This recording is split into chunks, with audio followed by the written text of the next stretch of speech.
Welcome to 2.16 quiz for Part B of U.S. History. To access your 216 quiz, go over to the blue navigation bar on the left hand side of your course. Click on the Unit 2 tab button and it will extend your Unit 2 work. Scroll down to Lesson 216 and Quiz 216 Part 1 will be there for you. Please then click on the Begin 216 button. It will give you a couple of reminders of what to do during your quiz, such as saving your answers as you go, and also using the Submit for Grading button once you have finished to submit the quiz to me in the gradebook. This quiz has a total of 15 questions worth 1 point each.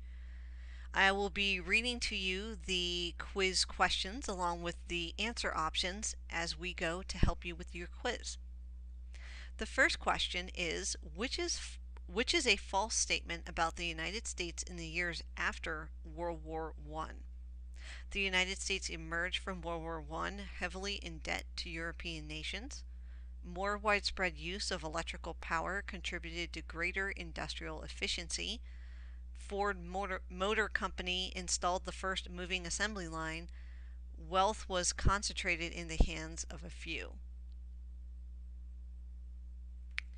All are examples of the ways in which technology transformed post-World War I America, except more than 26 million Americans owned cars or trucks, millions of households had radios, television became increasingly popular, or magazine circulation grew with postal service innovations.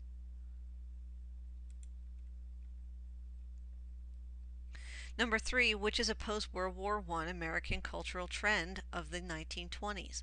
A continuation of traditional literary styles, first-time use of photography, decrease in the sale and use of alcohol, less leisure time for the average worker. Number 4, what was one result of the shift in the U.S. population from majority rural to majority urban? A shortage in food production, urban resentment of those living on farms, tension between urban and rural cultures, relief among rural people at having more space. Number 5, what were two ways that life changed for women during the 1920s? Work opportunities and the right to vote, equal pay and the right to vote, work opportunities and the right to drink alcohol, the right to drink alcohol and equal pay. Number 6, which was not an element of the new youth culture in the 1920s. There were changes in dating and courtship practices. Many more students remained in school. High school served as a cultural center, and many students drove to school.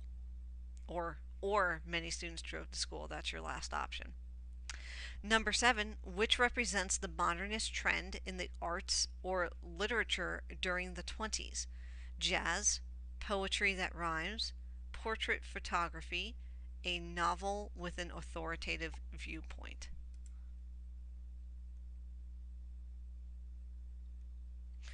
Number 8, which statement accurately describes the 18th Amendment? The 18th Amendment finally gave women the vote. The 18th Amendment prohibited the possession and consumption of alcohol. The 18th Amendment gradually gave women the right to vote over the course of the next two presidential elections.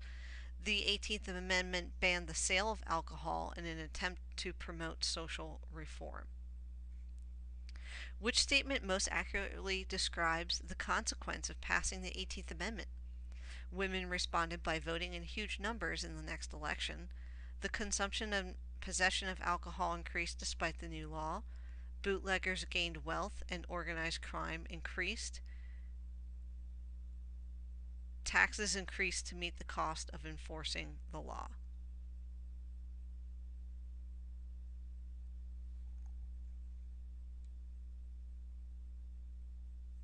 Number 10, how did nativism and the Red Scare play into congressional limitations on immigration in the 1920s?